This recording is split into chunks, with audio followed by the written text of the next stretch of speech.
Hey everyone, Brendan Quinn here, alongside Michigan football beat writer Nick Baumgartner. After Michigan's Monday media availability and the topic of the day, this story that has seemingly turned from not even a molehill to a mountain, but just this kind of overblown being the key word of the day. It's the steak incident at Michigan State, the pregame decision by Joe Bolden to drive a steak into the field at Michigan State. Nick, I think you nailed it in your column today about how this is just the latest kind of absurdity in a rivalry that is filled with the absurd. The reaction today, these guys, I don't even know how to describe it. It was just kind of still mass confusion over why it's a big deal and just kind of regret over something that was really kind of just dumb and silly to do that is now a thing for some reason. Right. You've been here for, a year now, so you fully understand how ridiculous this rivalry usually is. I said this earlier in the week, too. It's not even about football. Mm-hmm. This rivalry is not about football. It's not even a rivalry because in the course of time, you've had one team dominate the other, and then it flips to one team dominating the other, and all we do is talk about it. Yeah. And this is just the latest example of Michigan. Michigan says all week long last week they're not going to not going to talk about any of this. They're not going to make it a big deal, and then they contradict themselves literally the minute they walk onto the field, knowing that it's going to, infuriate Michigan State, which it should have. That's fair. Knowing that it was going to be a troll move, just ridiculous. After the fact, Brady Hoke's answers were clumsy, didn't make much sense. Yeah. Then today he admits, well, I did know about it, but at the end, whatever. And then on the other side, rather than sitting in the post-game presser and laughing it off and saying, well, that's, I think you said, isn't that just adorable? By the way, right. We beat the hell out of them again for the sixth time in 7 years. I don't care about their stupid shenanigans. We've got to, we're going to go win a Big Ten championship and maybe compete for a national title. Right. Mark D'Antonio goes back into this ridiculous cry for respect. I mean, it's just so stupid. Everything about this, overblown, stupid, ridiculous, and the fact that Michigan then comes back again to just make sure they get to take the cake in this whole mess, releasing a public apology about it, and then continuing Completely to talk about unwarranted. it today. Unwarranted. Look, Michigan State owns the rivalry.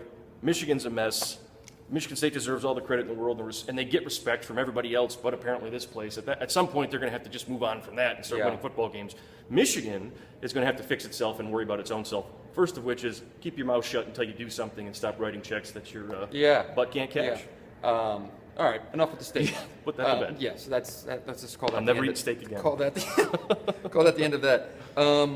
Brady was asked today about his not about his job status, but about what he's being told about his job status and whether anyone in any upper leadership positions, be it president, athletic director, board of regents, anybody, has given him any kind of assurance that there will not be a change made in season, not after season, but that there will be no change made in season.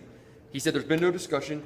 Did you draw anything from that, or do you think that he was being completely forthcoming with what he's being told behind closed doors? What did you take from it? I think you can take away the fact that he didn't say specifically, I haven't talked with Dave Brandon about it. So you can say that, because normally in that situation, you talk to a coach in those spots, and they'll say, well, I haven't talked to my AD. He didn't say that. Yeah. He said, I haven't talked to anyone. So that, that sort of, if you're reading between the lines there, means that he's also aware that Dave Brandon possibly is in some hot water. So, do I think he's had overt discussions about his job status during the season? Probably not, but also the fact that he admitted that it'll probably come after the year sort of says a lot. Yeah. I think he knows what's going on. Anyone, with a brain here at this point knows that this is happening. I mean, this has been a deal. So obviously it's something that they can't ignore anymore. This isn't like it was 6 weeks ago where maybe they could brush it off and say, forget it. I mean, it's something that he did address. So I guess give him credit for that. But and he does expect it to be a topic at the end of the year, and so that's that. Is your last thing before we go on? There's still 4 games to be played here, and Michigan, just for probably their own sanity at this point, just needs to win some games. Yeah. Do you think there's any indication that these guys can just isolate themselves so much so that they're able to, whether it's back against the wall, whether it's us versus the world, whether it's whatever, do you think that there's still any kind of nugget that could be found in that locker room that they can figure out a way to go win some games, starting with Indiana? I think they can win some games. I don't think they're going to win out. I don't think they'll make a bowl, to be quite honest. Right.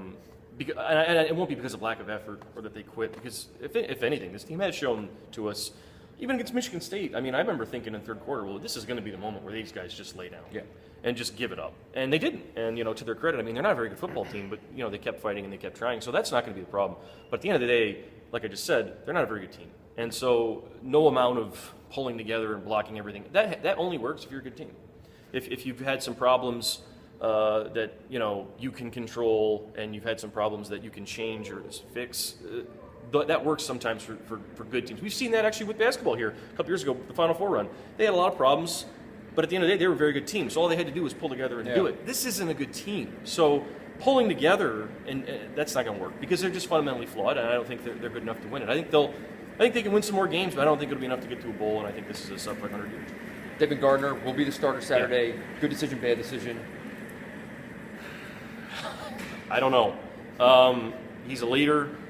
He plays hard. He's doing everything he can. But I've never seen an interception that flip. As it's hard. It's an interesting and a very difficult spot because number one, Shane Morris wasn't prepared to play football against Minnesota. So you got to kind of wonder: is Devin playing because Shane is worse? Mm-hmm. Because we already went down that road. Well, can't get any worse, right? Well, yeah, it did. So. Yep. I think that's part of it. A lot of people are saying, well, maybe they should just start building for next year and let Morris get some reps. I think that's sort of disrespectful to a kid in Gardner who does play hard.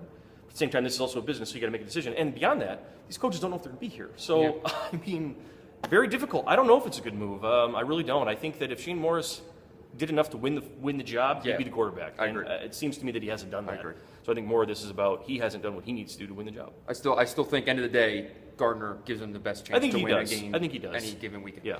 All right. Well, that's it for here today. It should be the beginning of a long week of just more speculation about just Brady's job status and where this program goes from here. And at this point, steak. No more steak. We're done with the steak. All right. So that's it for Nick. I'm Brendan. Thanks for watching, guys.